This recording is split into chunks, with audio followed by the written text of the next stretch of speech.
হাকিমুল উম্মত কারি তৈয়ব সাহেব রাহমাতুল্লাহি আলাইহি ওয়াকিয়া বর্ণনা করে বুঝাই দিয়েছেন, কোন একটা এলাকার ভিতরে স্বামী আর স্ত্রীর মধ্যে প্রায় কায়জা লাগতো, ঝগড়াটার কারণ হলো স্বামী প্রতিদিন লাঙ্গল জোয়ালগুলা নিয়ে মাঠের ভিতরে খেতে কামারে কাজ করার জন্য যায়। কাজ যখন বেলা 2টা বেজে যায়, স্ত্রীর দায়িত্ব আর কর্তব্য ছিল খাবার পাকাইয়া স্বামীর জন্য নিয়ে যাওয়া। কিন্তু অনেক সময় দেখা যায় যে সমস্ত আমার মা বোনেরা বাড়িতে হাঁস মুরগি পালে, গরু বরকি ছাগল পালতে দেখা যায় টাইম টু টাইম রান্না বাড়া হয় না। এমন হয় না অনেক সময়? তো খাবার নিয়ে গেতে মোটামুটি একটু বিলম্ব হয়ে গেছে, মোটামুটি বেলা 3টা বেজে গেছে। তো ওই সময় স্বামী বলে আজকেও আসুক, ওর খানা ওরে খাওয়াবো, আর লাঠি এই যে একটা রেডি করে রাখলাম, আজকে ওর একদিন কি আমার একদিন। বউ খাবারটা 3টার দিকে পাকাই নিয়ে গেছি। স্বামীর চেহারার ভিতরে চোখের ভিতরে আগুনের মতো রাগ হয়ে গেছে, বিবিকে দেখবে আর মারা শুরু করবে। কিন্তু স্বামী কতটুকুন বার রাগান্বিত হয়েছে, স্বামীর রাগের থেকে 3 গুণ রাগ লইয়া বিবি স্বামীর কাছে গেছে। দেখবেন অনেক সময় বীর পুরুষও মহিলার রাগের কাছে হেরে যায়। আপনাকে বুঝে আসবো না কথাটা, আপনারা সবাই আল্লাহর ওলি তো এই জন্য আপনাকে বুঝে আসবে। মহিলার রাগ দেখে স্বামী এবার বলতেছে বেশি কিছু কয়ো না, তোমারে বেশি কিছু কমো না, খাবার খালি দেরি করে কেন আল্লাহ এটা জানতে চাই। মহিলা আবার কয় নির্বংশা, তোর খাবার তোর জন্মেরটা পরে খাওয়াবো, তোর খাবার তুই পরে খাবি। এই যে তোর পোলাপান গরু ছাগল পাইলা রান্না বান্না করা আমার দেহের ভিতর আর কুলায় না, আমি এটা পারবো না, রান্না খা। এরকম আছে কি আছে না? গভীর রাত্রে চাচা ওয়ার শুনা বাড়িতে গেছে, যা কয় গোগো করা বাদ দাও, ক্ষুধা লাগছে, কয় নির্বংশা টেবুল আছে বাইরে খা। কথা কর না কেন? এরকম করে না তো? এই মহিলা বলে এই আর আমি প্রতিদিন রান্নাবাড়ি করতে পারবো না, এই গোয়াল ঘর পরিষ্কার করতে পারবো না। কয় তাহলে কি করবা? কয় আমি আলবামু, তুমি বাড়িতে রান্নাবাড়ি করবা। স্বামী কয় যে ভালো একটা সুযোগ পেয়েছি দিলে।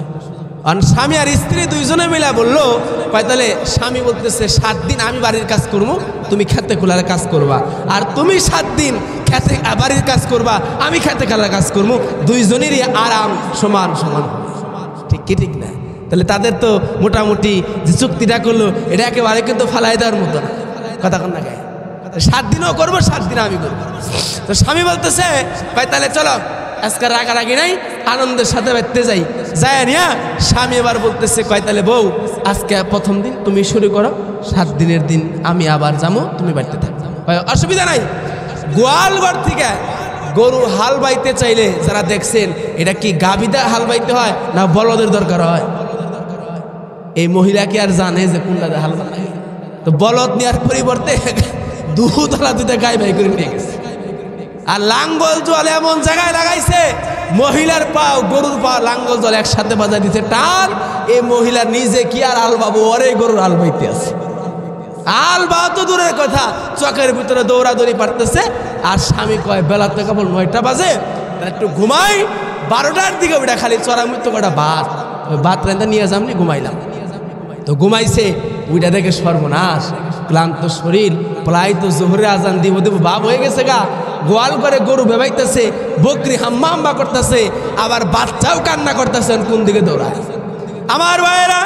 গোয়ালের দিকে দৌড়ায়। মুরগির বাচ্চা চাও চাও করে, মুরগির বাচ্চা সামলানোর জন্য যায়, বাচ্চা কান্দে, বাচ্চারে কোলে নিয়া কত ওয়া ওয়া করে, কিন্তু বাবার কাছে পোলাপান কান্দা থামে না। কথা কন না কেন? চুলার ভিতরে এবার গেছি আমার ভাইয়েরা, চুলার ভিতরে যাইবার পরে মহিলা যেইভাবে ফু দিয়া সুন্দর করে চুলা জ্বালায়, পুরুষ মানুষ তৈতুক ধৈর্য নাই, যতগুলা খড়িগুলা ভাঙ্গা দেয়, আবার জ্বালনি বাজায়, আবার সন্তান কান্না বন্ধ করার জন্য যায়, আবার চুলার ভাত বন্ধ হয়ে যায়। এক পর্যায়ে ভাত না ছাই পুইরা গেছে গা। বেলা 3টা বাজার পরে সন্তানকে কোলে করে নিয়া বিবির কাছে গিয়ে বলতেছে, বিবি রে তোর পাটা ধইরা মাপ চাই, আগে তুই আমারে তোর সন্তান কোলে নিয়ে কান্না বন্ধ কর, নয় আমি নিজেই পাগল হয়ে পাবনায় ভর্তি হওয়া লাগবে। আমার ভাইরা, আমার বন্ধুরা, পর্দার মা বোনের মাঝিন, সন্তান যতই কান্না করুক না কেন, দাদির কোলে দিল কান্না থামলো না, চাচার কোলে দিল কান্না থামলো না, বাবার কোলে দিল কান্না থামলো না, পাড়াপড়শি অনেকের কোলে দিল কান্না থামলো না, কিন্তু মায়ের কোলে বাচ্চা যাওয়ার সাথে সাথে মহান আল্লাহর ইচ্ছায় বাচ্চার কান্না বন্ধ হয় কি হয় না? জোরে খান। এবার স্বামী বলে, বিবি রে, যে সিদ্ধান্তগুলো আমি আর তুমি গতকাল নিয়েছিলাম জমিনের ভিতরে বসে, এই সিদ্ধান্ত আর আল্লাহর ইচ্ছা জমিনে এক না। তোমার কাজ আমার দ্বারা হবে না, আমার কাজও তোমার দ্বারা হয়। জোরে কান। স্বামী স্ত্রী বলে, না, তাহলে এইরকম করা যাবে না, তুমি তোমার দায়িত্বই পালন করো, আমিও আমার দায়িত্বই পালন। কথা কন ঠিক কি ঠিক না?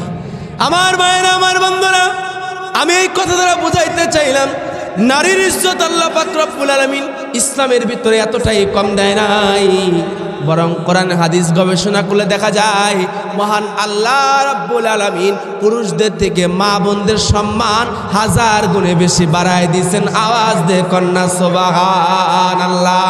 আমার ভাইয়েরা, আমার বন্ধুরা, তাফসীরের কিতাবের ভিতরে এসেছে মহান আল্লাহ রব্বুল আলামিন বলে, এই দুনিয়ার ভিতরে পুরুষ হলো আপনার ঝিনুকের মতো, আর ঝিনুক যখন পুরাতন হয়ে যায়, ঝিনুকের ভিতরে একটা মুক্তা থাকে, মুক্তাই হলো একজন মহিলা। সুবহানাল্লাহ। আমার ভাইয়েরা, আবার বলুন তো দেখি, ঝিনুকের ভিতরে মণিমুক্তা যে থাকে, এটা কি মণিমুক্তার জন্য ভালো না খারাপ? জোরে কান। যদি ঝিনুকের ভিতরে মণিমুক্তা না থাকতো, চোর বাটপার সকলেই গিয়ে তো তাদের নিয়ে যাইতে পারতো, সবাই নিয়ে যাইতো। আমার ভাইয়েরা, ইসলাম নারীদেরকে পর্দার ভিতরে রাইখা, ঘরের ভিতরে রাইখা সম্মান কমায় নাই, বরং দামি জিনিস যত হয় তত বেশি লুকায় রাখতে হয়। কথা কন নাকি? কথা কন নাকি? ঠিক কি ঠিক না? জোরে কন। এই জন্য দেখা যায় নারীর কাজ যদি কোনো পুরুষকে দেওয়া হয়, মানে ভেজাল বাজবে। কথা কন, কথা কন ঠিক কি ঠিক না? মানে ভেজাল বাজবে না? আল্লাহর কাছে শুকরিয়া করা দরকার, নারীর আক্রমণ থেকে আল্লাহ বাংলাদেশকে মনে হয় বাঁচাইছে। আপনারা কি তা করেন? আল্লাহ ভালো জানে, এক নারী থেকে আল্লাহ মোটামুটি বাঁচাইছে। এখন ও মা, এক নারী গেতে গেতেই আর এক নারী বুরু ক্লাবের উপর দিয়ে মেকআপ করে রেডি হয়ে গেছে, গাছ আমি আইতেছি। কথা মনে টের পান নাই আপনারা? মানে একজন যাই হোক গেছে বা আপনারা গে আইছেন, যেটাই হোক, আমি ওইটা বলতে চাইতেছি না, তারা মহিলার সম্মান দিয়ে কথা বলতে হবে। আর একজন ওই দিনই আগে শুনলাম তার বিদেশে চিকিৎসা না করলে বাঁচবই না, 5 আগস্ট উনি সুস্থ। আপনি চিন্তা করেন, তাহলে ক্ষমতার লোক মানুষকে মৃত্যুর জায়গা থেকে বাই করে নিয়ে আসে, আমি আরো কয়েকটা বছর পরে মরব, ক্ষমতা আমার কাছে দাও। আমার ভাইয়েরা, এবার একটু খেয়াল করে শুনেন, হাকিমুল উম্মত কারি তৈয়ব রহমাতুল্লাহি আলাইহি বলে, দুনিয়ার ভিতরে যদি শান্তি রক্ষা করতে চাও, শান্তি বজায় করতে চাও, 1 নম্বরে মা বোনদেরকে আল্লাহর দ্বীনের ভিতরে ঢোকানোর দরকার আছে না নাই? একটা পরিবারের ভিতরে যদি মা ভালো হয়ে যায়, একটা পরিবারের ভিতরে যদি মা বোন ভালো হয়ে যায়, ওই পরিবারটাই সুন্দর হবে, স্বামী ভালো হবে। স্ত্রী যদি গভীর রাত্রির ভিতরে উঠা তাহাজ্জুদের নামাজ পড়ে স্বামীর জন্য পাত্রের ভিতরে পানি গরম করে দিয়ে আদরের ডাকে আর বলে, স্বামী আমার, আমি অনেক কষ্ট করে পরিশ্রম করে একটু গরম পানি আপনার জন্য করে রেখে দিয়েছি, এই পানিটা ওযু করে আপনি নামাজের ভিতরে যাবেন। আমার ভাইয়েরা, 1 দিন 2 দিন না হলেও 3য় দিনের দিন স্ত্রীর গরম পানি দিয়ে স্বামী ওযু করে মসজিদে যাবে কি যাবে না? জোরে কান। আমার ভাইয়েরা, আমার বন্ধুরা, বুখারী শরীফের বর্ণনা এসেছে, প্রথম অধ্যায়ের ভিতরে এসেছে যে আলোচনার ভিতরে মহান আল্লাহ ওহির যেখান থেকে সূচনা করেছেন, বাবু কাইফা কানা বাদিগুল ওহি, যে অধ্যায়ের ভিতরে এসেছে, ওই অধ্যায়ের ভিতরে এসেছে আল্লাহর নবীর উপরে যখন দুনিয়ার ভিতরে আল্লাহ পাক ওহি নাজিল করবেন, যখন দুনিয়ার ভিতরে পয়গম্বর হিসেবে তিনি প্রকাশ পাবেন, দুনিয়ার সকল মানুষের সামনে আল্লাহর পয়গম্বর সকল মূর্তিগুলাকে বাতিল সাব্যস্ত করে, সকল মূর্তিগুলাকে অকার্য সাব্যস্ত করে আল্লাহর হুকুম যেদিন প্রতিষ্ঠা করবে, ওহি যখন পয়গম্বরের উপরে নাজিল হইল, আমার ভাই পয়গম্বর বলেন, এই দুনিয়ার ভিতরে আমাকে সব থেকে যে বিশেষ সাহায্য সহযোগিতা বেশি করেছে, উনি হলো আমার স্ত্রী খাদিজা। জোরে কন্যা সুবহানাল্লাহ। আমার ভাইরা, আমার বন্ধুরা, পয়গম্বর আরবি বলে, গারে হেরার ভিতরে উপরে যেদিন প্রথম আমার উপরে জিবরাইল আলাইহিস সালাম সূরাতুল আলাকের মধ্যে থেকে 5টা আয়াত নিয়ে যখন নাজিল হইল, 5টা আয়াত নেওয়ার পরে আমি তো ইতিপূর্বে জিবরাইলকে দেখি নাই, আমি তো কোনো ফেরেশতাকে দেখি নাই। আমি ওই দিন বড় চিন্তিত হয়ে গেলাম, আমি বড় পেরেশান হয়ে গেলাম। হায় রে হায়, এমন কে এসে আমার কাছে এমন কোন বাক্য শোনায় গেল যাকে আমি জিন্দেগিতে আর কোনোদিন দেখি নাই, আমি কোনোদিন তাকে সন্ধান পাই নাই। এমন ব্যক্তিকে আসলো, পেরেশান হইয়া তিনি বাড়ির দিকে দৌড়ায় চলে যায়। বিবির কাছে গিয়ে বলে, বিবি আমার কাছে গাড়ি হেরার ভিতরে কে যেন আসিয়া এমন 5টা বাক্য পংক্তি আমাকে শোনায় গেল। বিবির কাছে বলে, আমার বড় ভয় হয়, না জানি আমার উপরে আবার কোন বিপদ চাপতেছি। আল্লাহর পয়গম্বর স্ত্রী খাদিজাতুল কুবরা রাদিয়াল্লাহু তাআলা আনহা তিনি ডেকে ডেকে বলেন, আমার স্বামী, দীর্ঘদিন পর্যন্ত আমি আপনার সংসার জীবনে আপনার সাথে আছি, আপনার সতীত্ব দেখে, আপনার চরিত্র দেখে, আপনার বিশ্বস্ততা দেখে আমার সকল সম্পত্তির মধ্যে লাথি মেরে আপনার কাছে এসে আমার জীবনকে আমি সাপোর্ট করে দিয়েছি। আমি দেখেছি আপনি কোনোদিন নিজের জন্য স্বার্থপরের মতো কোনো কাজ আপনি করেন নাই। ওগো পানের স্বামী আমার, আপনি নিজে না খাইয়া দরিদ্র মানুষের মুখের ভেতরে খাবার দেন, আপনি নিজে মানুষের বোঝাগুলা বহন করে দেন, অসহায় মানুষকে আপনি সাহায্য সহযোগিতা করেন। ও আমার প্রাণের স্বামী, আমার দৃঢ় বিশ্বাস ওই মহান আল্লাহ রব্বুল আলামিন আপনার কোনো ক্ষতি হতে দিবে না। আওয়াজ দে কন্যা সুবহানাল্লাহ। আমার ভাইয়েরা, আমার বন্ধুরা, তিনি হলেন হযরত খাদিজা রাদিয়াল্লাহু তাআলা আনহা। পয়গম্বরকে তিনি চাদর দিয়া আবৃত করিয়া বুকের ভিতরে লইয়া আল্লাহর পয়গম্বরকে বলতেছে, নবী আমার, ও আমার প্রাণের স্বামী, আমার মনের ভিতরে একটা কথা উদ্রেক হয়। আপনি যেই লোকটার বর্ণনা দিলেন, যেই লোকটার কথা আপনি বললেন, আমার মনে হয় ওই লোকটাই আপনার কাছে এসেছিল। আমি আমার চাচাতো ভাই যার নাম ওরাকা বিন নাওফেল, আমি তার কাছে শুনেছিলাম আপনার ভিতরে যে গুণগুলা আছে, যে গুণ আর সিফাতগুলা দ্বারা বোঝা যায় মহান আল্লাহ জমিনের শেষ পয়গম্বর আপনাকে বানাবে। একটু আওয়াজ দিয়ে বলা যায় কি সুবহানাল্লাহ।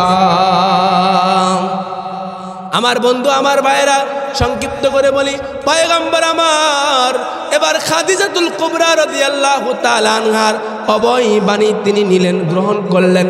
তিনি পেরেশান হইলেন না। আল্লাহর কাছে আল্লাহর পয়গম্বর যখন মনোনীত হইয়া রিসালাতের দায়িত্ব পাইয়া কালেমার দাওয়াত দিয়ে যখন পয়গম্বর শুরু করলেন, দুনিয়ার সকল মানুষের কাছে পয়গম্বর কালেমার দাওয়াত পৌঁছাইল। কিন্তু সর্বপ্রথম আবু বকরও কালেমা গ্রহণ করে নাই, উমরও কালেমা গ্রহণ করে নাই, উসমান করে নাই, আলী করে নাই, কোনো সাহাবী করে নাই। একমাত্র নিজের আদরের স্ত্রী খাদিজাই প্রথম মুসলমান হয়েছে। আরেকটু জোরে বলা যায় না সুবহানাল্লাহ? এর মানে নিজের নবী হওয়ার প্রমাণ যখন কারো কাছে দিতে পারল না, এই জন্য কেউ কালেমা পড়ল না, যেহেতু এখন পর্যন্ত মুজিজা আসে নাই। কিন্তু খাদিজা বিনা দলিলে, বিনা প্রমাণে স্বামীর কথায় বিশ্বাস করে প্রথম একমাত্র আল্লাহর প্রতি ঈমান আইরা সর্বপ্রথম মুসলমান হলেন হযরতে খাদিজা। আমার ভাইয়েরা, আমার বন্ধুরা, বুখারীর বর্ণনা এসেছে আল্লাহর পয়গম্বর সাল্লাল্লাহু আলাইহি সাল্লাম ধ্যানের ভিতরে মশগুল থাকতেন, গারে হেরার ভিতরে থাকতেন, দীর্ঘদিন পর্যন্ত বাড়িতে আসতেন না। কিতাবের ভিতরে লেখা হযরতে খাদিজা 55-র উপরে বয়স হয়ে গেছে, 60 ঊর্ধ্ব প্রায় মহিলার বয়স হয়ে গেছে। পয়গম্বরের বয়স তখন হয়েছে 40 বছর। আর খাদিজার বয়স পয়গম্বরের থেকে কোনো বর্ণনা এসেছে 15 বছর, কোনো বর্ণনা এসেছে 17 বছরের বড় ছিল। খাদিজা নিজের হাতে রুটি পাকাইয়া ছাগলের গোশতগুলাকে বুনা করিয়া ওই পাহাড়, যেই পাহাড়কে আমার ভাইরা মক্কার গভর্নররা, সৌদি আরবের সরকার এখন সিঁড়ি করে দিয়েছে, যারা মক্কায় হজে গেছেন, আল্লাহ আমাকেও নিয়েছে, আমি 2022-এ হজে গিয়েছিলাম। আমি যে দেখে এসেছি ওই উঁচু পাহাড়, যেই পাহাড়টার ভিতরে এখন সিঁড়ি করে দেওয়া হয়েছে, সিঁড়ি দিয়া উঠতে চাইলেও এক বেলার কমে সিঁড়ি বেয়ে উঠা যায় না। কিন্তু ওই সময় কোনো সিঁড়ি ছিল না, পাথরের এত বিশাল বড় পাহাড়ের ভিতরে একজন মহিলা কোমরের ভিতরে কাপড়টা বান্ধা খাদিজা স্বামীর জন্য খাবারগুলা পাকায়া পাকায়া পোটলা বানায়া ওই পাহাড়ের উপরে যখন উঠছে, আমার মহান আল্লাহ খাদিজার প্রতি খুশি হইয়া আসমান থেকে খাদিজার জন্য সালাম পৌঁছাইয়া দিয়েছে। আর একটু ভলিউম বাড়ান যায় না, দেখেন তো। এবার আমার ভাইরা খেয়াল করে শুনুন, হযরতে খাদিজাতুল কুবরা রাদিয়াল্লাহু তাআলা আনহা চূড়ার ভিতরে যখন উঠলেন, খাবার নিয়ে পৌঁছায়া দিলেন, তিনি তার প্রতি ঈমান আনয়নের দাবিতে মহান আল্লাহ তার প্রতি খুশি হয়ে সালাম পৌঁছায়া দিল। এ আমার ভাইরা, যুবক ভাইরা, আমার পর্দার আর মা বোনদেরকেও আমি এই কথাটা বুঝাইতে চাইতেছি, একটু খেয়াল করে শুনেন। হযরতে খাদিজা আল্লাহর পয়গম্বরের প্রতি এতটাই ভালোবাসা দেখাইছে, যেই ভালোবাসা দুনিয়ার কোনো স্ত্রী স্বামীর প্রতি এত সহজে দেখায় না। যেমন বুখারী একটা বর্ণনা আছে, আজকে মা বোনদেরকে কথাটা এই জন্যই বলতেছি যে এলাকার ভিতরে গ্রামগঞ্জে সমস্যাগুলো খুব বেশি। তার মধ্যে একটা হলো, আল্লাহর নবী যেদিন মেরাজে গেলেন, তো যা দেখলেন মেরাজের ভিতরে যাওয়ার পরে জাহান্নামীদের সংখ্যা, এই সংখ্যা গণনায় মহিলাদের সংখ্যা বেশি। নাউজুবিল্লাহ। এই হাদিস যখন নবীজি বললেন, তখন মহিলারা বলল, ইয়া রাসূলুল্লাহ, মহিলারা এমন কি অপরাধ করলো যার কারণে মহিলারা সংখ্যায় বেশি জাহান্নামে যাবে? তখন নবী আলাইহিস সালাম বললেন, মহিলাদের জাহান্নামে যাওয়ার দুইটা কারণ। কয়টা কারণ সকলে বলেন? দুইটা কারণ। এক নাম্বার হলো একফুরনা, মহিলারা কুফরি করে। মহিলারা তখন বলল, ইয়া রাসূলুল্লাহ, আমরা কি আল্লাহর কুফরি করি? কয় না, আল্লাহর কুফরি করেন না। কার কুফরি করো জানো? কয় তোমরা এক নাম্বারের স্বামীর সাথে কুফরি করো। স্বামীর কুফরি মানে কয় স্বামীর অকৃতজ্ঞতা প্রকাশ করে। এটা কেমনে? নবী যেটা হাদিসে ব্যাখ্যা দিয়ে বুঝাইছেন, কয় মনে করেন একজন স্ত্রীকে তার স্বামী তার সাধ্য মতো 40 বছর পর্যন্ত ভালো খাওয়াইছে, পড়াইছে, যা চাইছে তাই দিছে, কিন্তু পহেলা বৈশাখে একটা কাপড় কিনার চেহারা নাই, এটা হাতে নাই। কয় নির্বংশা, তোর সংসারে আমার কপালে শান্তি নেই। কথা কোন ঠিক কি ঠিক? হ্যাঁ, অনেক চাচারা সাহস পাইতেছে না মুখ খোলার জন্য, যে বাড়িতে গেলে আবার কি তা কয় আল্লাহ ভালো জানে, ডর নাই কি যা কয় আমারে গোপনী। এবার খেয়াল করে দেখেন, অথবা ঈদের মধ্যে দামি একটা শাড়ি আপনি ভাবিরে দিতে পারেন নাই, তখন বলবে তোমার সংসার আইসা জৈলাপুরা বর্ষ হয়েছে আর কিছুই পেলাম। কথা কোন ঠিক কি ঠিক না? অথচ একজন স্ত্রীর প্রতি তার স্বামীর যে হক আর দায়িত্ব রয়েছে, নবীজি বলেন যে আমি যদি আল্লাহ ছাড়া কাউকে সেজদা দেওয়ার আদেশ করতাম, তাহলে মহিলাদেরকে বলতাম তারা যেন তাদের স্বামীদেরকে সেজদা দেয়। সুবহানাল্লাহ কইলেন নাম না? তাহলে একজন স্বামীর মর্যাদা কম না বেশি? জোরে কান। কিন্তু আজকালকার মহিলা, আমার মা বোনেরা কি স্বামীরে মানতে চায়? জোরে কান। আমার ভাইয়েরা, কয়টা বলবো? হয়তো আমি এলাকার সন্তান, বেশি কিছু বলতে পারবো না, তারপরে দুই একটা না বললেও হয় না। আগেকার জামানায় দেখা গেল আমাদের বাপ দাদারা, আমাদের চাচারা বা পূর্বপুরুষরা আমাদের মা দাদিদেরকে বাজার থেকে যে কাপড়টা কিনে দিত, আনন্দের সাথে ওটাই পরতো। মুরব্বীরা আপনারা ঠিক পেলে তো, যুবক প্রলাপন তোরা বুঝে না, তো কেবল শিশু দুধু খায়, বুঝেন নাই? ওরা বুঝবো না।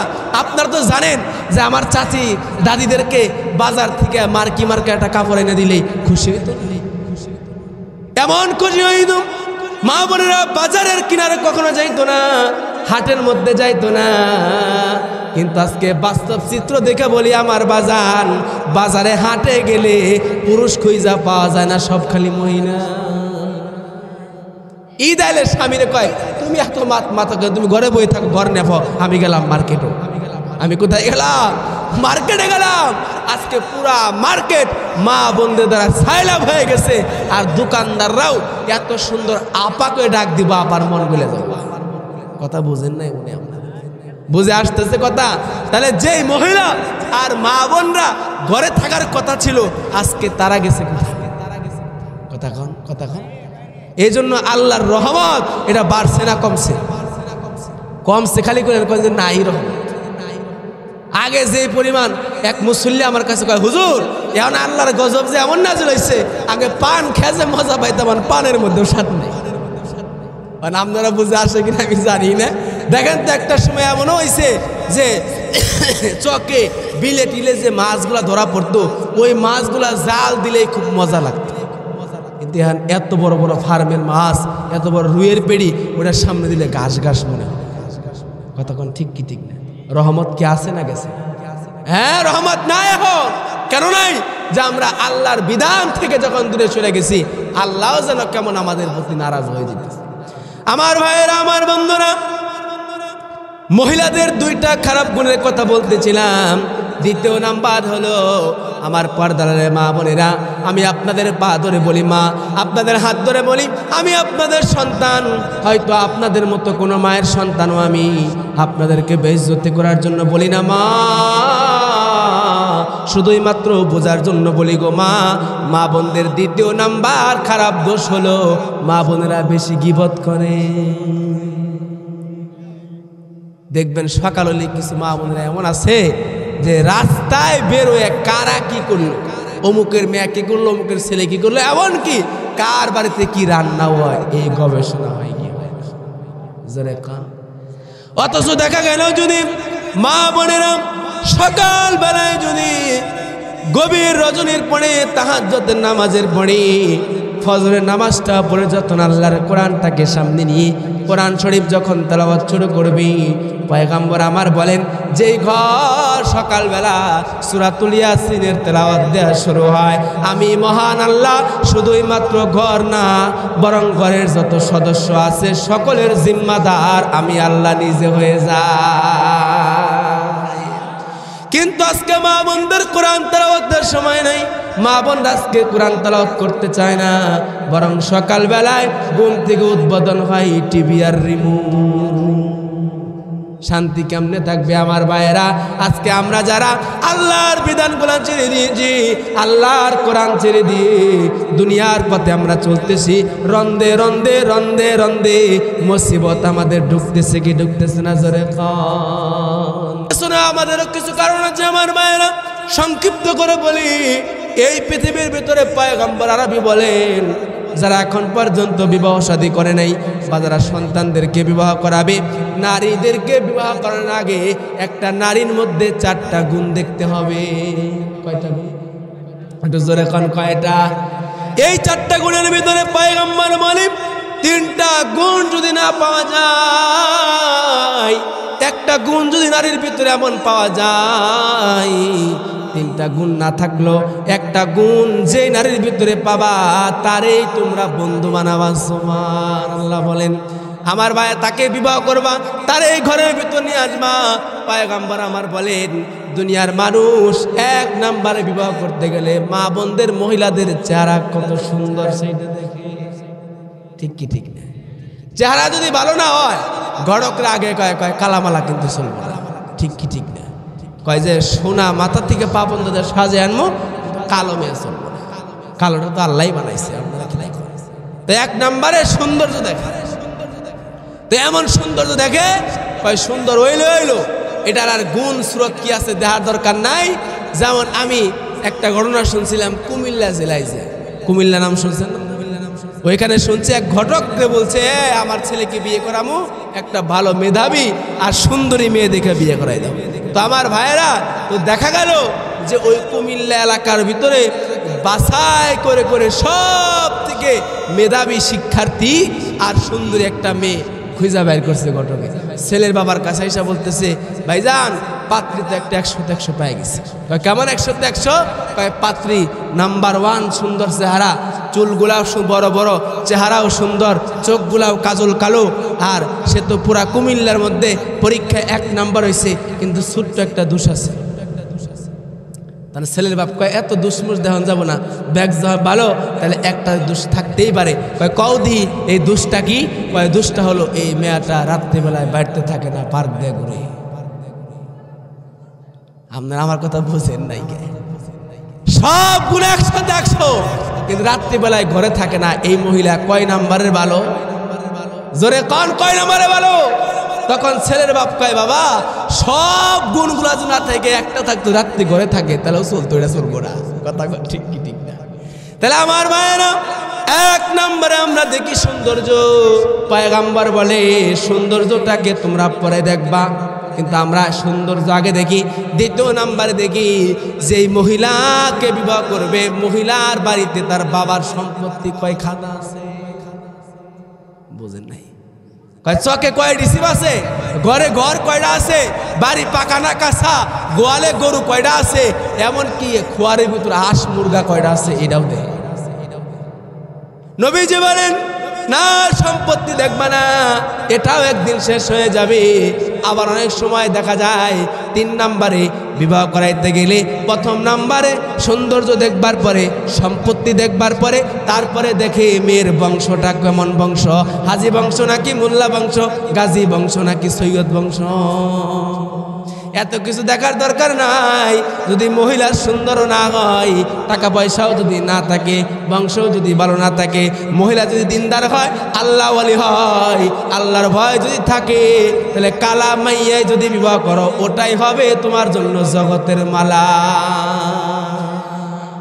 আমার মায়েরা, এই জন্য কবি বলছে কয় নদীর পারে গোলাও ভালো, জাতের মায়া কালাও ভালো।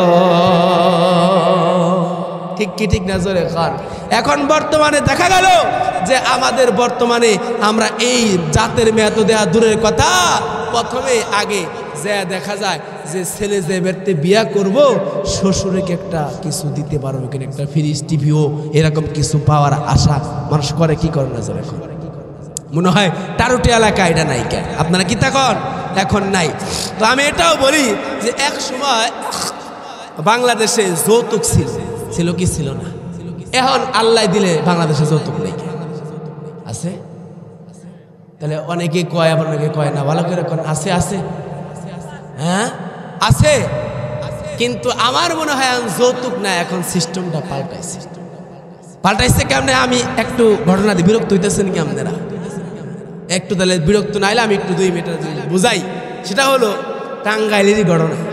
নাম বললাম না, নাম বললে চিনা ফেলবেন। তো টাঙ্গাইলের একটা মেয়ে বিবাহ হবে হলো ময়মনসিংহ বিভাগের একটা ছেলের নাম নেত্রকোনা। চিনেন নি আপনারা? শুনছেন নাম? গেছেন কোনোদিন? তো নেত্রকোনা হলো ছেলের বাড়ি, আর মেয়ের বাড়ি কোথায়? টাঙ্গাইল। নাম বললে চিনবেন, কোন এলাকার অনেক সম্ভ্রান্ত ধনী পরিবার, কিন্তু বলবো না। তো বিবাহের অনুষ্ঠানে ওলামায়ে কেরাম দাওয়াত দিছে। হ্যাঁ, আমরা ওখানে সবাই ছিলাম। বিবাহর মোটামুটি ফাইসালা হয়ে গেছে। ছেলেও দিনদার, মেয়েও মোটামুটি মাদ্রাসা লেখাপড়া করছে, দিনদার। এজন্য ছেলের বাপ উনি বলতেছে, কয় বিয়াই সাহেব, মেয়ের বাপকে বলতেছে, আমারও কোনো দাবি দোবা নাই, চাওয়া পাওয়া নাই, আপনার মেয়েটাও দিনদার, আমার পোলাটাও দিনদার, আপনি খালি একটা ভালো দিন ধার্য করিয়া বিসমিল্লাহ কইয়া আপনার মেয়েটারে আমার পোলার হাতে তুলে দেন। তো মেয়ের বাপ কয়, এত সুন্দর প্রস্তাব তো ফালান যায় না। তাহলে আপনার ছেলেও যে তো ভালো, আমার মেয়েও ভালো, তাহলে আল্লাহ চায় তো আগামী শুক্রবারে কামটা করে ফেলো। কোন শুক্রবার? আগামী শুক্রবার। ওই সময় মোটামুটি ফাইনাল হয়ে গেছে মা। এমন সময় ছেলে, এদিক থেকে আওয়াজ আসতেছে, একটু কথা বন্ধ করলে ভালো হয়। একটু মা বোনেরা একটু আপনার আওয়াজ বন্ধ করেন। এই কোরআনের আলোচনা হচ্ছে। আমার ভাইরা একটু আমার দিক খেয়াল করেন যে এবার দেখা গেল যে আপনার ওই মজলিসের ভিতরে ছেলের পক্ষ থেকে ছেলের চাচতো দাদার ভাই, কে সম্পর্কে? চাচতো দাদার ভাই।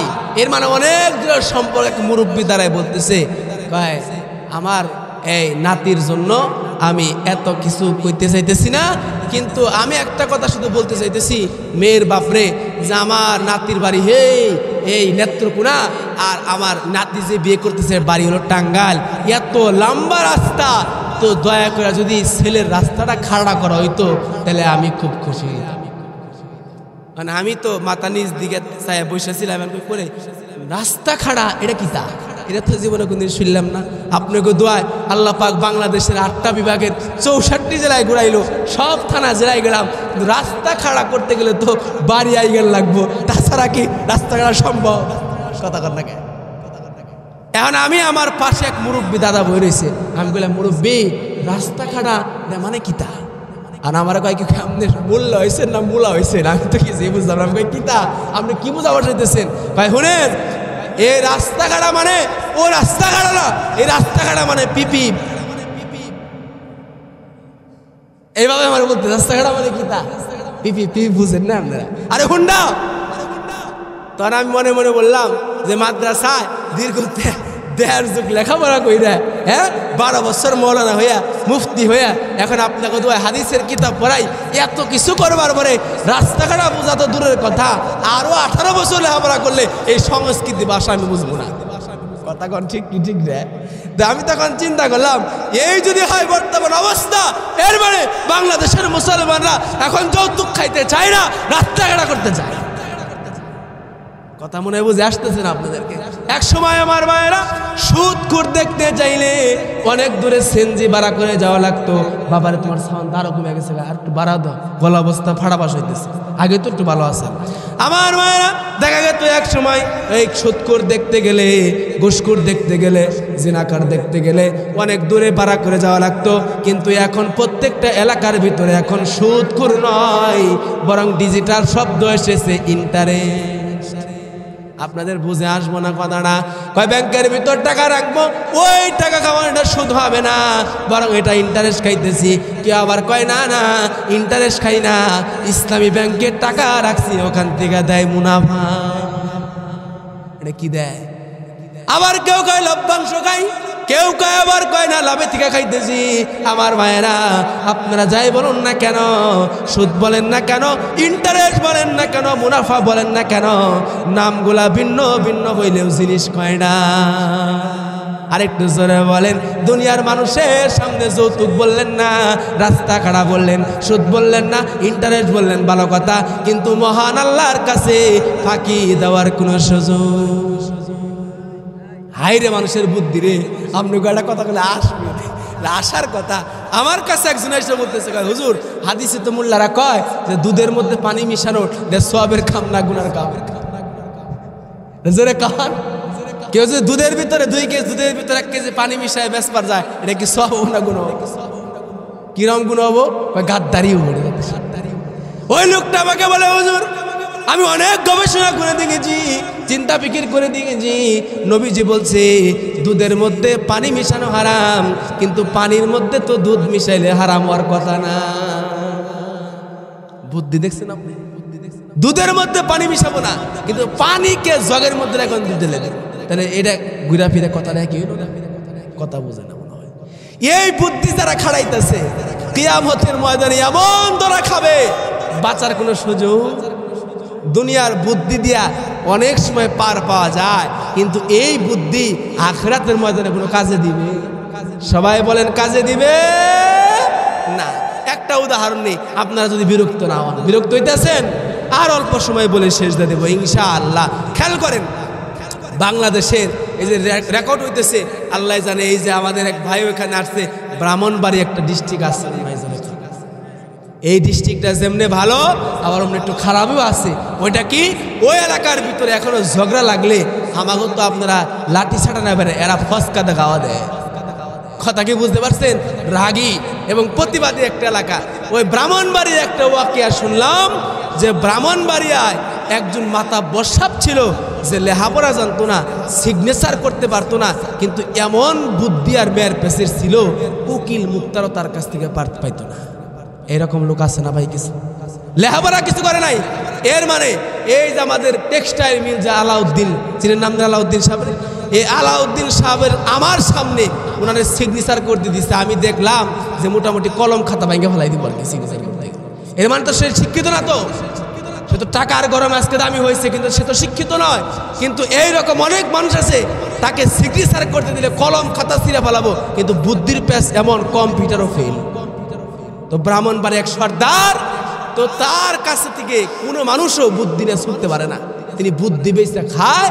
আর যারা বুদ্ধি বেচা খায় এদেরকে বলা হয় বুদ্ধিজীবী। এদেরকে কি বলে ভাই?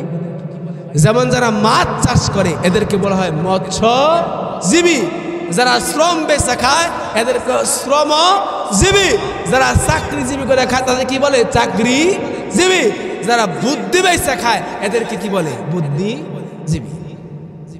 তো ওই ব্রাহ্মণবাড়িয়ার ভিতরে এক ব্যক্তি একজনকে মার্ডার করছে।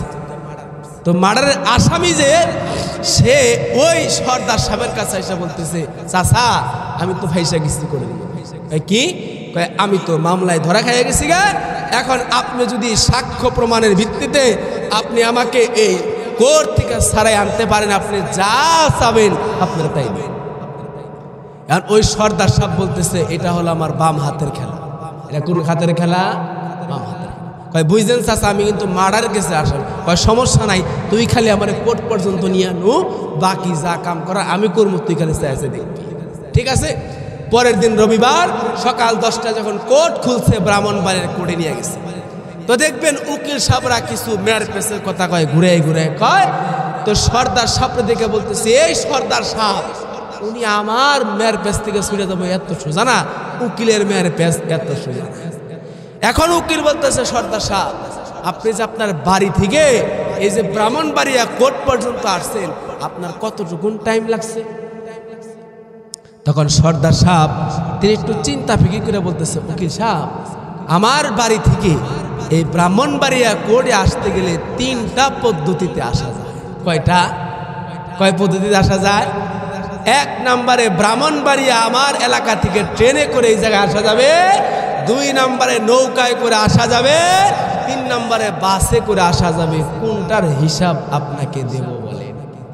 উকিল কয় খাইছে। প্রথমে যে পেস্টটা লাগাইলো, সামনে যে কিউআর লাইন। উকিল কয় ঠিক আছে, বাসের হিসাবও দিতে হবে না, যেহেতু বাংলাদেশের বাস যদি ঢাকায় যাওয়া শুরু করে জ্যামের কারণে 1 ঘন্টার রাস্তা 12 ঘন্টাও লাগে। এরকম ঘটছে না ঘটনা? আমার ভাইয়েরা, আমি বলতেছিলাম যে কথাটা, ট্রেনের ভিতরে চলতে গেলে অনেক সময় বাংলাদেশের ট্রেন আসার কথা 2টার সময়, যাবো রাত 8টা। একদিন আমি নাটোর মাহফিল করছি, তোমাকে বললো রাত 1টায় ট্রেন আসবে। তো নাটোর আমি ট্রেন স্টেশন দাঁড়াইছি, তো দেখি একটা তো দূরের কথা, পরের দিন সকাল 12টায় আসছে ওই ট্রেন। সুবহানাল্লাহ জোরে করে কম, সারা রাত ট্রেন স্টেশনে বইছা শীতের মধ্যে কাঁপছে। এই হলো দেশের ট্রেনের ব্যবস্থা। তো উকিল সাহেব কয় ট্রেনের হিসাবে দেওয়া লাগবে না, বাসের হিসাবে দেওয়া লাগবে না, যেহেতু নৌপথে কোনো জ্যাম থাকে না, নদীতে কি জ্যাম হয়? এই কথা কয় না, কয় তাহলে আপনি নদীর হিসাবটা দেন। এবার সর্দার মানে উকিল সাহেব ভালোই প্রশ্ন করেছেন। এবার শুনেন, আমি যদি নদী পথ দিয়ে আসতে চাই, তারপরেও প্রথমে 2টা অবস্থা। কয়টা? কেমনে 2টা অবস্থা? কয় কিছু নৌকা আছে, যেই নৌকা মাঝি মোল্লা দিয়া বৈঠা দিয়ে চালাইতে হয়, আবার কিছু নৌকা এমন আছে মেশিন স্টার্ট দিলেই নৌকা একাই যাইডারে কয় স্যালো। উকিল সাহেবকে বলে, উকিল সাহেব বইটার হিসাব দেব নাকি স্যালোর হিসাব দেব? স্যালোতে আইলে তাড়াতাড়ি, বইটা আনলে সময় একটু বেশি লাগবে। কথা কোন ঠিক কিনা? উকিল কয় কাম সারছে রে, আমি তো পইরা উকিল, ও দেখি মায়ের পেট থেকে উকিলে বেরিয়েছে। এবার উকিল বলে, ভাই ইঞ্জিনের হিসাব দেওয়া লাগবে না, আপনি বইটার হিসাবটাই দেন, বইটায় আসতে আপনার কতগুণ লাগবে। এবার উকিল বলে, ও এবার সর্দার ডাক দেয়, বলে উকিল সাহেব বইটা নিয়ে আসতে গেলেও আবার 3টা অবস্থা। অবস্থা আবার কয়টা? 3টা। কয় কেমনে? কয় যদি নৌকার পানি যেই দিকে যায়, যেই দিকে স্রোত যাইতেছে, নৌকা যদি ওই দিকে বাসায় দেই একটু তাড়াতাড়ি যাবে। কথা কয় না? এটা কি কয়? উজান কয় না ভাড়া কয়? উজান। হ্যাঁ, স্রোতরে কি কয়? স্রোতরে কি কয়? উজান কয় না? আবার যখন নদীর প্রাণী এই দিকে যাইতেছে, নৌকা উল্টা দিকে গেলে সময় কম লাগবে না বেশি লাগবে? জোরে কান। এবার বলে 2য় নাম্বার অবস্থা বললাম। 3য় নাম্বার অবস্থা হলো মাঝে মাঝে মাঝিরা মাঝ নদীতে এসে নিশানা হারায় ফেলায়। যদি হারায় ফেলায় ওখানে তো সময় আমার বেশি লাগতে পারে। ও মাননীয় উকিল সাহেব বলেন না আপনাকে কোন হিসাবটাই দিব? এবার এজলাস থেকে জজ সাহেব মুস্কি হাসি দেয়া বলে, এ উকিল সাহেব তাড়াতাড়ি মামলা ক্লোজ করেন, কিয়ামত কায়েম হয়ে যাবে, তারপরেও উকিল আপনি এই সর্দারের মেয়ের পেছ থেকে বাঁচতে পারবেন না। এরকম কিছু আছে না বাবা? এই বুদ্ধি দুনিয়া খাড়াইলো, আল্লাহর কাছে কেমনে খাড়াও? যেটা বলতেছিলাম, আরেকটা উদাহরণ আমি আপনাদেরকে দিতে চাই। এই যে আমাদের এলাকার ভিতরে আপনাদের টারুটিয়া স্কুল আছে না নাই? প্রাইমারি স্কুল, রোডের পারে প্রাইমারি স্কুল আছে। দেখা যায় বছরে 2 একবার বড় বড় অফিসার অডিট করার জন্য স্কুলে আসে। কেমন লেখাপড়া হয়, ছাত্ররা কি শিখলো কি পড়লো এটা দেখার জন্য আসে। আমার ভাইয়েরা, হঠাৎ করে একদিন মনে করেন টারুটিয়া স্কুলে এই চিঠিপত্র পাঠিয়ে দিয়েছে বা নোটিশ পাঠিয়ে দিয়েছে, আগামী মাসের 10 তারিখে ইউনো সাহেব তারা স্কুল পরিদর্শনে আসবে। হেডমাস্টার তখন পরে ভালো কথা আসবে, কিন্তু ক্লাস 2-র মধ্যে একটা ছাত্র আছে, ও 5 বছর ধরে এক ক্লাসেই পড়ে। আদু ভাই আছে না নাই? এক ক্লাসে 5 বছর, এমনও আমরা দেখেছি। এবার টিচার বলে ওর মাথায় তো আইলা জাইলা বুদ্ধি, লেখাপড়া কিছু পারে না, কিন্তু আকাম কুকামের মধ্যে একটাও ছাড়ে না। এমন পোলাপান কি টারুটিয়া 2-1টা নাই? টিউনো স্যার আসে নাকি? হেডমাস্টার আগের দিন ক্লাসের ভিতরে বলল, এ আমার স্কুলের সকল ছাত্র ছাত্রীরা শোনো, আগামীকাল সবাই স্কুলে আসবা, ঠিক টাইমে আসবা, কিন্তু ওই যে ক্লাস 2-র ভিতরে যে একটা ছাত্র আছে, ওর নাম হলো কালু, ওই কালুরে মানা করে দিবা, কালু যেন আগামীকাল স্কুলে না আসে। মনে করেন আমি যদি সবাই রে বলে কালকে সবাই আসবেন কিন্তু তুমি আইবা না, ওর মনে আরো আগ্রহ বাড়বো। কথা কয় না, বাড়বো কি বাড়বো না? আমারে যাবার না করলো মানে তাহলে কি মানে সিন্নি বিরিয়ানি পোলাও খাওয়াবো, আমারে দিব না? কাম সারছে ওইতে এবার না। কালু এবার সংবাদ শোনার পরে বলে, আমি আমার উস্তাদের নির্দেশ অমান্য করতে পারি না, আবার আগামীকাল কি হবে এটাও তো আমি না দেখে ছাড়বো না। আমার উস্তাদ বলছে আগামীকাল স্কুলে না আসতে, কিন্তু আমি আজকে বাড়িতেই যাবো না। মারহাবা কইলেন না? আর বুদ্ধি দেখছেন? কালকে আসতে না করছে, কিন্তু আজকে থাকলে তো কোনো মানা নাই। কালু বলতেছে কয় তাহলে আমি ক্লাস শেষে আমি টেবিল নিচে ঢুকলাম, আমি কালকের আগে আর বেরোবো না। পরের দিন সকালবেলা 9টা বেজে গেছে, ক্লাস যখন খুলেছি, দফতরি যখন ঝাড়ু দেওয়ার জন্য এসেছে, দেখে কালু ওর গায়ের ভিতরে যে গেঞ্জি আর শার্টটা পরেছিল ওটা বিছায়ে ঘুমায় গেছে। ওরে তাড়াতাড়ি জাগ্রত করছে। 10টা বাজার সাথে সাথে টিউনো আর ইউনো সাহেব যখন আসছে, সকল ছাত্র ছাত্রীদেরকে একসাথে করছে, মাস্টার সবাইকে একসাথে করছে। এবার একসাথে করবার পরে টিউনো সাহেব ডেকে ডেকে বলে, আমি তোমাদের সবাইকে একটা প্রশ্ন করব, যে উত্তর দিবা আমার পক্ষ থেকে স্পেশাল পুরস্কার। তো সবাইকে প্রশ্ন করলো যে বলো তো দেখি, জিনিস একটাই, নাম ভিন্ন, একই জিনিস, তার নাম মোটামুটি 10-20টা, কেউ কি বলতে পারো? ছাত্ররা তো এই প্রশ্ন কোনোদিন শোনে নাই, এমনকি হেড মাস্টার যে আছে ও কয় আমি তো বাপের জন্ম নেও এইরকম প্রশ্ন শুনি। এবার দেখা গেল প্রাইমারি স্কুলের সকল ছাত্রছাত্রীরা এই প্রশ্নের জবাব পারল না, কোনো শিক্ষকও পারল না। এমন সময় হঠাৎ করে দেখা গেল ব্রেঞ্চের নিচ থেকে কালু মাথা আর হাত বাইর করে বলে, আমি পারব। হেডমাস্টার কয় আজকে ইজ্জতও গেছে, চাকরিও গেছে, সবই গেছে। কইছিলাম বারবার ও যায় না ঢুকতে পারে, ও কি ঢুকছে নাকি বেরি হয় নাই? আপনারা ও কি ঢুকছে না বেরি হয় নাই? বাড়ি হয় নাই। কালু এবার সামনে আসবার পরে টিউনো সাহেব ডেকে ডেকে বলে, এই সন্তান, আমি যে প্রশ্নটা করেছি তুমি কি তার সঠিক জবাব দিতে পারো? বলে, হ্যাঁ স্যার, আপনার প্রশ্নটার জবাব আমি কালু 1000 বার দিতে পারবো, আপনি আমাকে একটু সামনে দাঁড় করান। সামনে যখন দাঁড় করাইছি, কালু এবার ডেকে ডেকে বলে, টিউনো সাহেব, আমি আপনাকে বলতে চাই আপনার মাথার ভিতরে যে টুপিটা আছে, মেহেরবানি করে আপনি টুপিটা খুলে ফেলুন। টিউনো সাহেব টুপি খুলবার পরে এবার কালু ডেকে ডেকে বলে, স্যার, আপনার মাথার ভিতরে যে কালো কালো জিনিসগুলা দেখা যায়, নাম কি? কয় চুল। মাথার মধ্যে নাম, এটা কি? এটা চুল। কয় চুল থেকে যদি 4 আঙ্গুল নিচে নামেন চোখের উপরে, এটার নাম হলো ভুরু। ভুরু থেকে যদি একটু নিচে নামেন এটা হলো পাপড়ি। পাপড়ি থেকে একটু নিচে নামলে হবে মোষ। মোষ থেকে একটু নিচে নামলে হবে দাড়ি। দাড়ি থেকে একটু নিচে নামে হবে বুকের পশম। এবার ওই টিউনো সাপ কালুর 2টা হাত আর পাও ধরা বলে, কালুরি, মাথা থেকে বুক পর্যন্ত যা বলছস মানা গেছে, ইজ্জত ঠিক আছে, এখন যদি উপরের জামা বেদ করে নিচের দেয় যা শেষ, মান সম্মান কারো থাকে না। মান সম্মান থাকে? ইউনুস সাহেব পর্যন্ত বেড়ে যান। হায় রে হায়, আমি কি শিখে আসলাম? এই সন্তান আমার কি জবাব দিল? আমি তো জানতাম অন্যটা, সেটা কোনটা? ইউনুস সাহেব বলে, বালক, আমি তো বইয়ের মধ্যে পড়েছি বাংলাদেশের প্রধান নদী হলো 4টা, ব্রহ্মপুত্র, তিস্তা, পদ্মা আর যমুনা। এই 4টা নদী থেকে শাখা বাড়িয়া টাঙ্গাইলের উপর দিয়ে একটা গেছে লৌহ জঙ্গল, কথা কয় না। পশ্চিমে গেছে দলশ্বরী, কোথায় আবার আছে সিলেটের সুরমা, কুশায়ারা, গোমতি। আবার দেখা গেল ওই দিকের ভিতরে যদি আপনি যান, আবার ইলিশা নদী, কীর্তনখোলা নদী, মেঘনা নদী, মোহনা নদী। আমি আপনাদেরকে বলতে চাই, সকল নদীর পানি এক, কিন্তু তার নাম ভিন্ন ভিন্ন কিনা।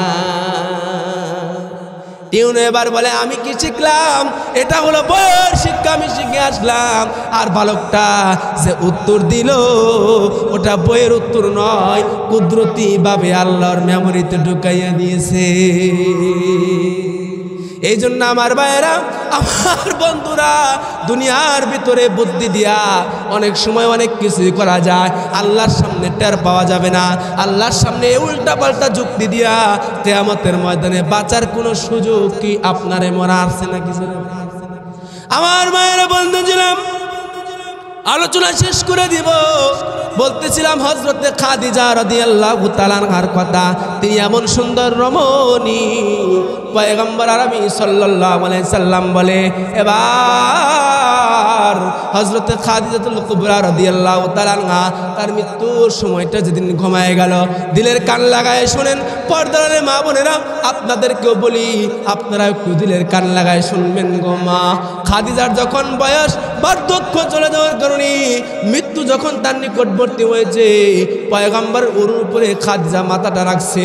রাখার পরে পয়গম্বরের চেহারার দিকে তাকাইয়া হযরতে খাদিজা দুই চোখের পানিগুলা সারায় সারায় কান্দে আর বলে, ইয়া রাসূলুল্লাহ, ইয়া হাবিবাল্লাহ, আমি যত কষ্টের ভিতরে ছিলাম না কেন, যতটাই দুঃখ হয়েছে কিনা, কিন্তু আপনার চেহারার ভিতরে তাকাইলে আমার সব দুঃখগুলা দূর হয়ে যাইতো।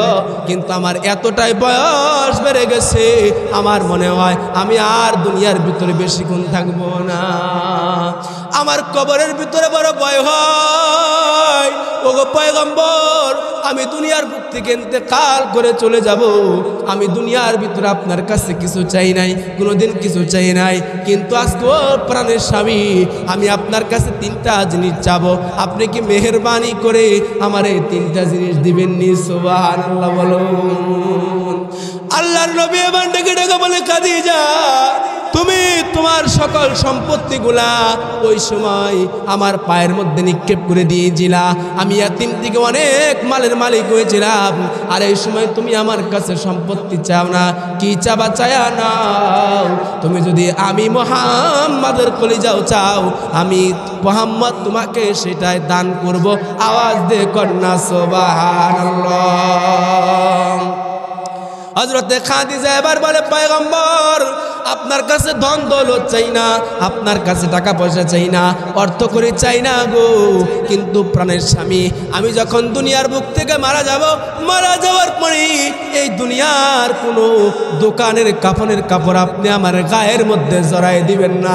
দুনিয়ার কোনো কাপড় আমার গায়ের ভিতরে পরাবেন না, কোনো কাফনের কাপড় আমার গায়ের ভিতরে দিবেন না।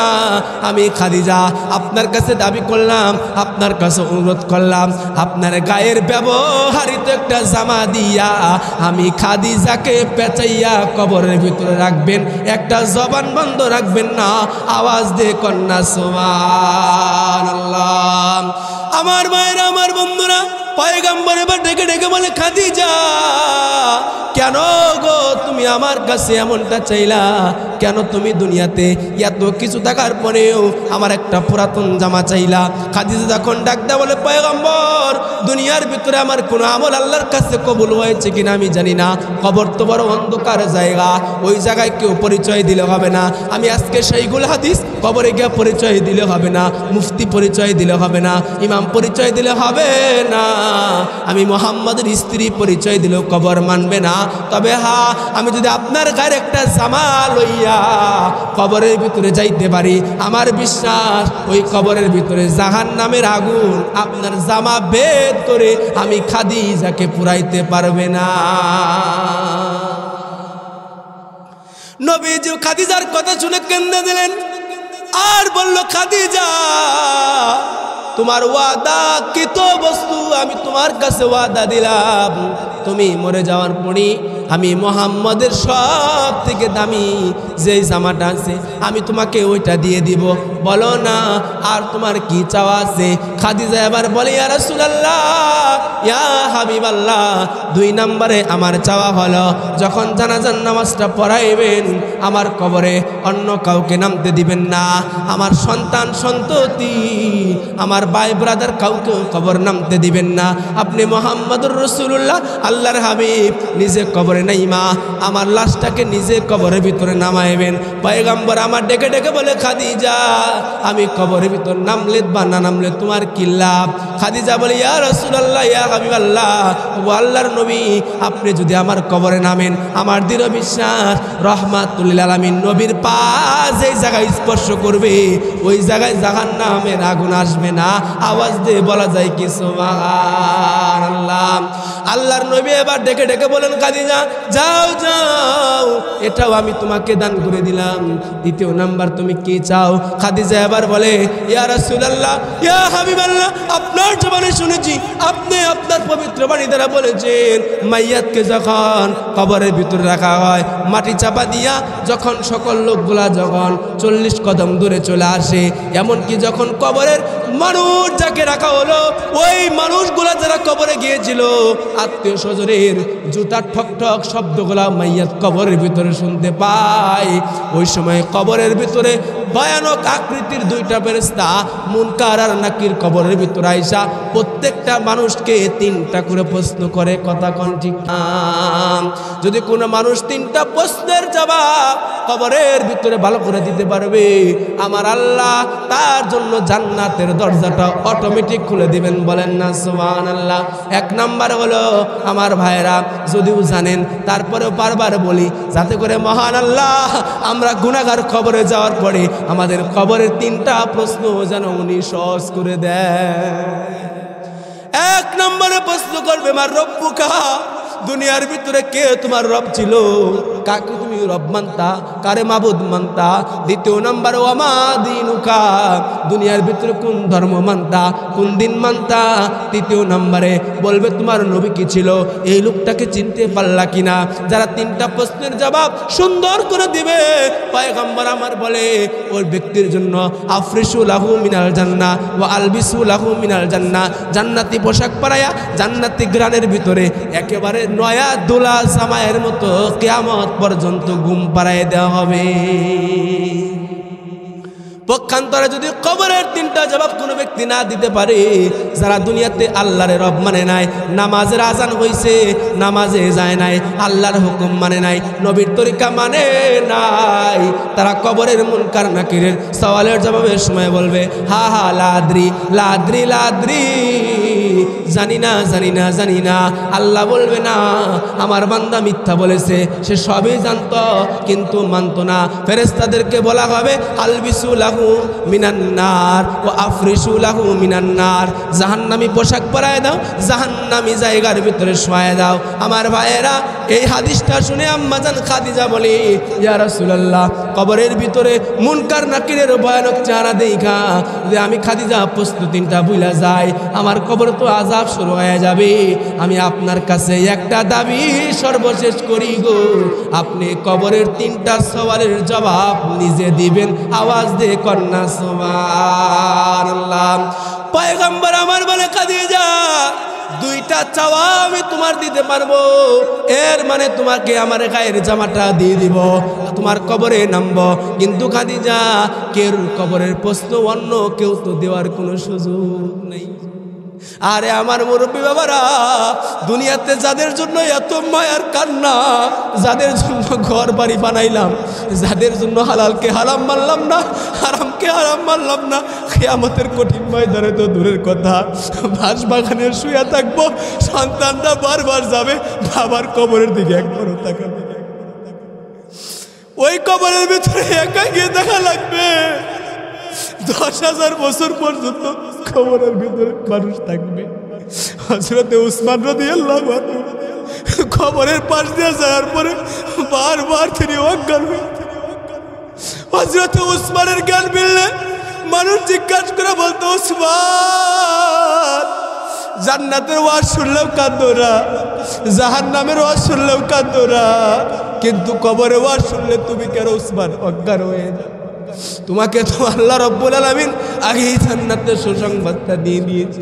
হযরত উসমান বলে, জান্নাত জাহান্নাম এটা অনেক দূরের কথা, কিন্তু কবর তো মানুষের জন্য আখিরাতের প্রথম ঘাঁটি। যদি কেউ কবরের ভিতরে আটকা যায়, জাহান্নাম ছাড়ার কোনো উপায় নাই।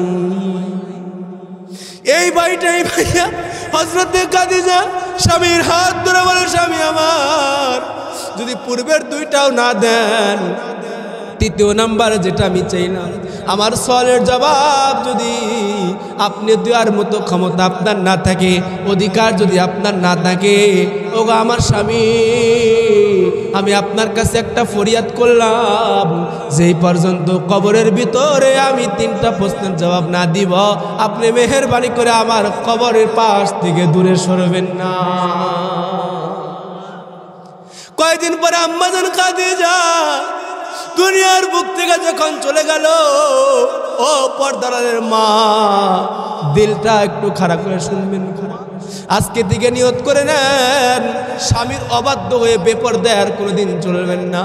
একটা সুসংবাদ শোনা যায়, পয়গম্বর আমার সুন্দর করে হাদিসের ভিতরে বলেন, যদি কোনো মহিলা মারা যায় আর তার স্বামী যদি 2 ফোঁটা চোখের পানি ফালাইয়া এই কথাটা বলতে পারে, আল্লাহ গো, আমি আমার স্ত্রীর প্রতি খুশি ছিলাম, তুমিও আমার স্ত্রীর প্রতি খুশি হয়ে যাও, একটা স্বামীর সাক্ষ্যর কারণে আমার আল্লাহ অনেক স্ত্রীকে মাফ করে জান্নাত দিয়ে দিবে।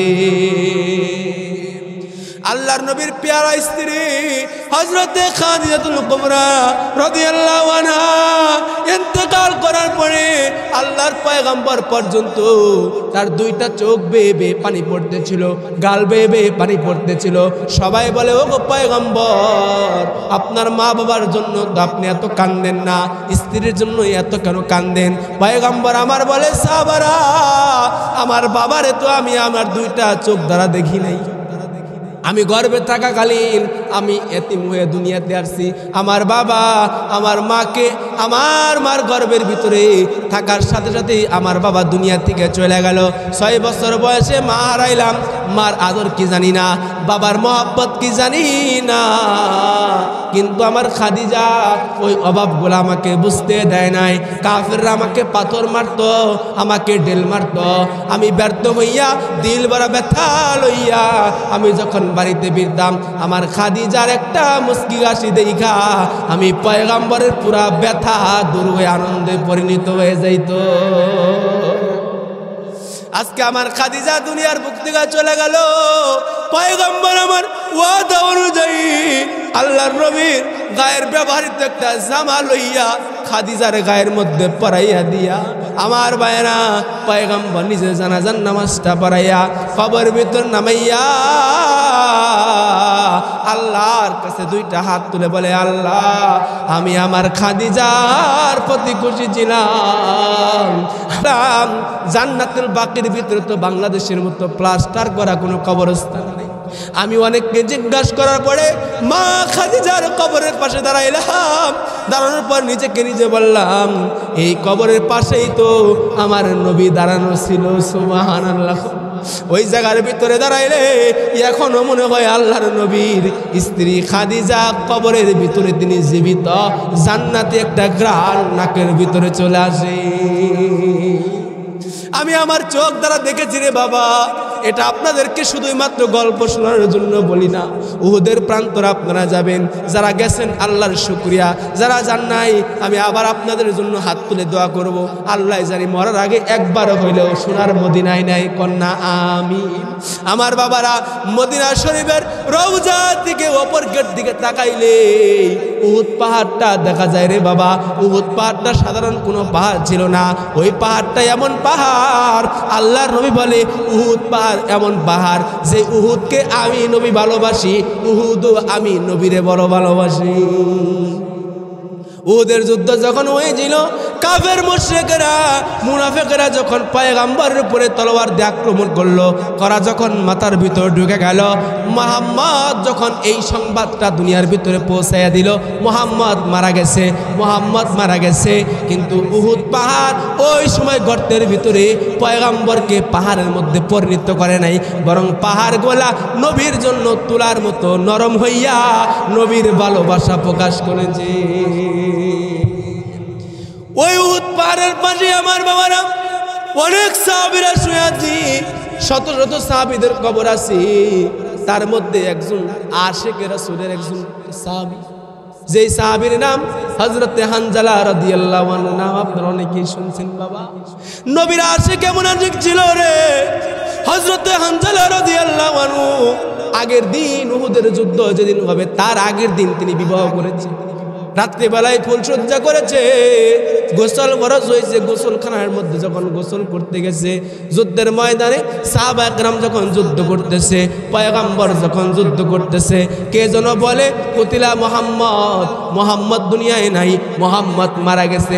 হযরতে হানজালা রাদিয়াল্লাহু আনহু গোসলখান থেকে চিৎকার দিয়ে বের হয়ে গেছে, গোসলের পানি পর্যন্ত গায়ের ভিতর ডালে নাই, ঘরের ভিতর আইসা তলোয়ারটা তাড়াতাড়ি বের করছে। নব বিবাহিত স্ত্রী এবার ডেকে বলে, ও আমার স্বামী আপনি কোথায় যান? আমি যুদ্ধের ময়দানে যাই। কয় স্বামী আমার, আপনি তো আমার সাথে সহবাস করছেন, আপনার গোসল ফরজ হয়েছে, গোসলটা আগে করেন, তারপর আপনি যুদ্ধের ময়দানে যান। হযরতে হানজালা রাদিয়াল্লাহু আনহু কান্দে আর বলে, ও আমার স্ত্রী, কার জন্য গোসল করব? কার জন্য গোসল করব? যেই নবীর জন্য ইসলাম পাইলাম, যেই নবীর জন্য নামাজ পাইলাম, নবীর জন্য পবিত্রতা পাইলাম, কাফেররা নাকি নবীকে মেরে ফেলছে। যেই পর্যন্ত নবীর হত্যাকারীকে না মারবো অতক্ষণ পর্যন্ত আমি হানজালাও পবিত্র হয়ে গোসল দিব না। আওয়াজ দে কন্যা সুবহানাল্লাহ। আমার ভাইরা, আমার বন্ধুরা, হযরতে হানজালা রাদিয়াল্লাহু আনহু একটা দৌড় দিয়া ওদের ময়দানে যাবার পরে পয়গম্বরকে তিনি অক্ষত অবস্থায় দেখতে পাইলেন। এর মানে মুনাফিকরা তাকে মিথ্যা কথা বলছে। আল্লাহর পয়গম্বর সাল্লাল্লাহু আলাইহি সাল্লামকে সাহাবা একরাম বেষ্টনী দিয়ে রাখছে, পয়গম্বরের মাথার মধ্যে একটা কথা ঢুকেছে। হযরতে হানজালা রাদিয়াল্লাহু আনহু নবীকে দেখার পরে ঈমানের চেতনাটা বেড়ে গেছে, যুদ্ধের ময়দানে নেমে গেছে, তলোয়ার নিয়ে তখন সেখানে যুদ্ধ করতেছে। এক পর্যায়ে হযরতে হানজালা রাদিয়াল্লাহু আনহু ওদের যুদ্ধের ময়দানে শহীদ হয়ে গেল। ওনার সাথে সাথে আরো 70 জন সাহাবী সেখানে শহীদ হয়ে গেল। আমার ভাইয়েরা, এক পর্যায়ে মহান আল্লাহ সাহাবায়ে কেরামদেরকে বিলম্ব হওয়ার পরে ওদের যুদ্ধের বিজয়টা আল্লাহ মুসলমানদেরকে দান করলো। বলুন না সুবহানাল্লাহ। আমার পর্দার মা বোনেরা, আর অল্প সময় বলে শেষ করে দিব। এবার খেয়াল করে শুনেন, যুদ্ধ যখন শেষ হয়ে গেল, আল্লাহর নবী বললেন, তোমরা আল্লাহর শুকরিয়া আদায় করো। আল্লাহ তোমাদেরকে কষ্ট ছাড়াই, অনেকটাই কষ্ট ছাড়াই তোমাদেরকে বিজয় দান করছে। আর দেখো গো, উহুদের যুদ্ধের ময়দানে আমার কোন কোন সাহাবী শহীদ হয়েছে, লাশগুলা খুঁজে একত্রিত করো। কেননা শহীদের জানাজার নামাজ হয়, কিন্তু শহীদের কোনো গোসলের ব্যবস্থা নাই।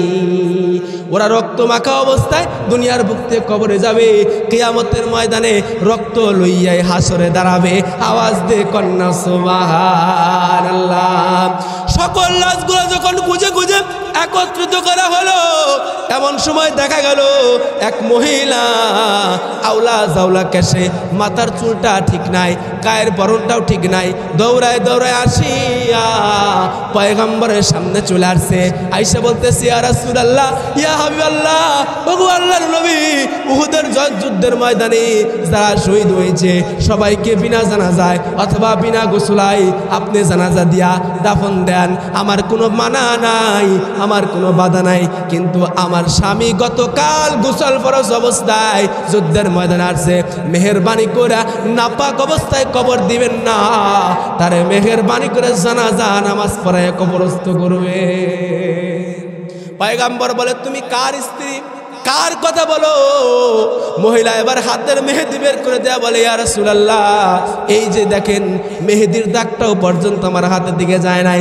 গতকাল আপনার স্বামী যার নাম হানজালা, হানজালা তিনি আমাকে বিবাহ করে আমার সাথে সহবাস করেছে, গোসল দেওয়ার টাইম পায় নাই, তলোয়ার নিয়ে যুদ্ধের ময়দানে চলে আসছে। আমি শুনতে পারছি উনি নাকি এই জায়গার ভিতরে শাহাদাত বরণ করেছে।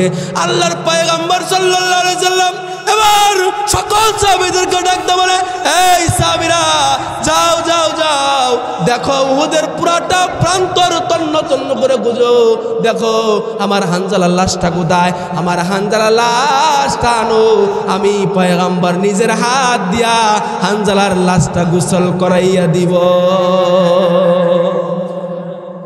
ওদের ময়দানে কত জামি ছিল, দেখা গেল সকল জামিরা যায়া পুরাটা উহুদের ময়দান তন্ন তন্ন করে পাহাড় থেকে নিচে, নিচ থেকে পাহাড়ে, গুহায়, গিরিপথে কোনো জায়গার ভিতরে খোঁজা বাদ দেয় নাই। সকল সাহাবী আল্লাহর পয়গম্বর কাছে এসে বলে, ইয়া রাসূলুল্লাহ, ইয়া হাবিবাল্লাহ, উহুদের ময়দানে একটা জায়গা পরিমাণ বাদ রাখি নাই, 1 ইঞ্চি বাদ রাখি নাই, কিন্তু আপনার সাহাবী হানজালার লাশ উহুদের ময়দানে নাই। নবী পর্যন্ত পেরেশান। আল্লাহর পয়গম্বর বলে, আল্লাহ, আমার হানজালার লাশ কান তাহলে কি মুশরিকরা চুরি করে নিয়ে গেল, মশলা বানানোর জন্য, বেজ্জতি করার জন্য নিয়ে গেল কিনা? এবার দেখা গেল উহুদের ময়দানে ওই সময় হযরতে জিবরাইল আসার আগমনের ঘন্টার শব্দ শোনা যায়। সুবহানাল্লাহ। আমরা আগামী বছর কই না, আর একটু আস্তে করে সুবহানাল্লাহ। আমার মায়ের, আমার বন্ধুরা, জিবরাইল আসার শব্দ শুনে পয়গম্বর বলে, থামো। এই সময় কেন জিবরাইল আমার কাছে আসলো? জিবরাইল বলে, ইয়া রাসূলুল্লাহ, আপনি কেন তো পেরেশান হয়েছেন, কি সমস্যা? কয়, আমার সাহাবী হানজালা গোসল অবস্থায় এই জায়গায় আসছিল, শহীদ হয়েছে, লাশটা খুঁজে পাওয়া যায় না। এবার জিবরাইল মুস্কি মুস্কি হাসে আর বলে, পয়গম্বর, আপনি কেমন করে কথাটা বিশ্বাস করলেন, কেমন করে আপনি মানলেন যে সাহাবী আপনার মহব্বতে বাসর ঘরের বউ সাইরা দিয়া গোসল ফরজ হয়েছে, ওই অবস্থার ভিতরে আইসা আপনার মহব্বতে যুদ্ধের ময়দানে আইসা যে সাহাবী জীবন দেয়া দিল, মহান আল্লাহ দুনিয়ার কোনো পানি দ্বারা গোসল দিবে না, বরং তার গোসল দেওয়ার জন্য লাশটা জান্নাতে নিয়ে যাওয়া হয়েছে। আপনি পেরেশান হবেন না, চিন্তিত হবেন না। অল্প কিছু সময়ের মধ্যে জান্নাতি ফেরেশতারা হাউজে কাউসারের পানি দিয়া, জান্নাতের পানি দিয়া, কুদরতের পানি দ্বারা গোসল করায়া জমিনে নিয়ে আসবে। সত্যি দেখা গেল কিছুক্ষণ পরে হানজালা রাদিয়াল্লাহু তাআলা আনহুকে একটা পাথরের উপরে শোয়াই দেওয়া হয়েছে। দেখা গেল জান্নাতি পানিগুলা তার গা বেয়ে টপ টপ করে পড়ে। সেই হানজালার কবরের পাশে দাঁড়াবেন, এখন পর্যন্ত মনে হয় হানজালার কবর থেকে জান্নাতি খুশবু বের হয়। সুবহানাল্লাহ। আমার ভাইয়েরা, বলতেছিলাম যেহেতু আর লম্বা করা যাবে না, প্রায় 12টা বেজে গেছে। হুজুর আমার 11টা পর্যন্ত বলছিল, আমি প্রায় আধা ঘন্টা বারে বলছি, এর জন্য মাপ চাই। আমার ভাইয়েরা, এবার বলতেছিলাম হযরতে খাদিজাতুল কুবরা রাদিয়াল্লাহু আনহা, তার কবরের পাশে আল্লাহর পয়গম্বর দাঁড়াইলেন। কিন্তু দেখা গেল খাদিজা যখন কবরে গেল, ওই সময় থেকে নিয়ে প্রায় সন্ধ্যা গড়ায় গেল, এখন পর্যন্ত খাদিজার কবরের ভিতরে মুনকার নাকির আসে না। মহান আল্লাহর পয়গম্বর জিবরাইলকে ডেকে বলে, জিবরাইল, আমি যেটা জানি আর যেটা দুনিয়ার নিয়ম, মাইয়াতকে কবরে রাখবার পরে মাইয়াতের লোকেরা যখন 40 কদম দূরে যায়, ওই সময় তো মুনকার নাকির আইসা সওয়াল জবাব করে। কিন্তু ঘন্টার পর ঘন্টা অতিক্রম হইল, এখন পর্যন্ত আমার খাদিজার কবরে মুনকার নাকির কেন আসে না জানতে চাই। জিবরাইল কয়, এই প্রশ্নের জবাব আমার কাছে নাই, তাহলে আমি গেলাম আল্লাহর কাছে যে জিজ্ঞাসা করি। মহান আল্লাহর কাছে জিজ্ঞাসা করে হযরত জিবরাইল বলে, ওগো মহান আল্লাহ, আপনার বরত্ব বর্ণনা করি, আপনার প্রশংসা করি, আপনার হাবিব হাবিব জানতে চেয়েছে তার সহধর্মণি, তার কলিজার টুকরা স্ত্রী, যিনি তার হায়াতের অবস্থায় সম্পূর্ণ জীবন যৌবন মুহাম্মদের জন্য উৎসর্গ করছে, তিনি কবরে গেছে, সন্ধ্যা গড়ায় গেছে, এখন পর্যন্ত মুনকার নাকির কবরে যায় নাই। এই কারণটা কি জানার জন্যই আমি আপনার কাছে এসেছি। চিল্লায় কন্যা সুবহানাল্লাহ। মহান আল্লাহ এবার জিবরাইলকে বলে, জিবরাইল যাও যাও আমার পয়গম্বর রে জানায় দাও, আমার হাবিব রে জানায় দাও, আমার মুহাম্মদ রে জানায় দাও, যেই মহিলাকে আমি আল্লাহ এমন দৌলত দিলাম, প্রথম মুসলমান হইল, প্রথম কালেমা পড়ল, স্বামীর মোহাব্বতে 2000 ফিট উঁচুর পাহাড়ের ভিতরে খাবার নিয়ে গেল, ওই মহিলার প্রতি আমি আল্লাহ খুশি হয়ে তাকে সালাম দিলাম দুনিয়ার ভিতরে।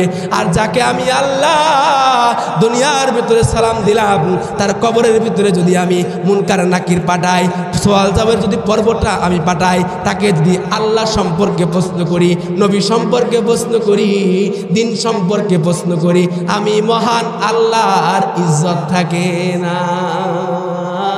এই জন্য আমি আল্লাহ খাদিজার 3টা প্রশ্নের জবাব নিজেই দিয়া দিছি, একটা জবান বন্ধ রাখবেন না, আওয়াজ দিয়ে কন্যা সুবহানাল্লাহ। আমার ভাইয়েরা, আমার বন্ধুরা, আমার পর্দার মা বোনেরা, পায়ে হাত ধরে বলতে চাই গো মা, এই জন্য আদর্শ যদি স্ত্রী হইতে পারেন, নেককার মা হইতে পারেন, আপনার দুনিয়ার বুক থেকে যাবেন, আপনার স্বামী আপনার জন্য দোয়া করবে, স্বামীর জন্য স্ত্রীর দোয়া, অথবা সন্তানের জন্য পিতামাতার দোয়া, এই সকল দোয়াগুলা মহান আল্লাহর কাছে বন্দুকের গুলি মিস হয়, কিন্তু দোয়া কবুল হইতে দেরি হয় না। এই জন্য আসেন, আমার অসমাপ্ত আলোচনা, সংক্ষিপ্ত আলোচনা আমি আজকে এখানেই শেষ করতেছি। আবার যদি কখনো সুযোগ আলোচনা করব, আপনাদেরকে আর কষ্ট দিব না। এখন হুজুর দোয়াটা আপনি পরিচালনা